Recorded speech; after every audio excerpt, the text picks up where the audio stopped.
শাহরাস্তিতে পৌর যুবদলের উদ্যোগে খালেদা জিয়ার সুস্থতা কামনায় দোয়া।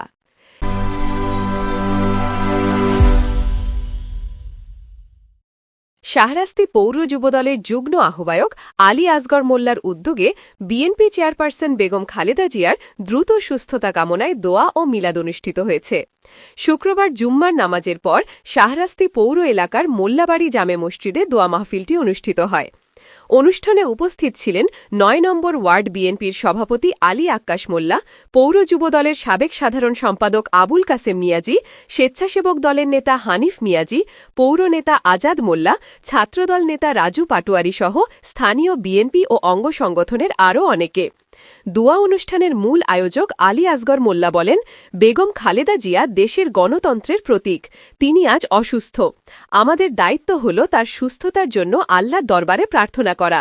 আমরা চাই তিনি দ্রুত সুস্থ হয়ে জাতির কল্যাণে আবার সক্রিয় ভূমিকা রাখুন। শাহরাস্তির নেতাকর্মীরা সব সময় তার পাশে আছে এবং সামনে আরও ব্যাপকভাবে দোয়া ও মানবিক কার্যক্রম পরিচালনা করা হবে।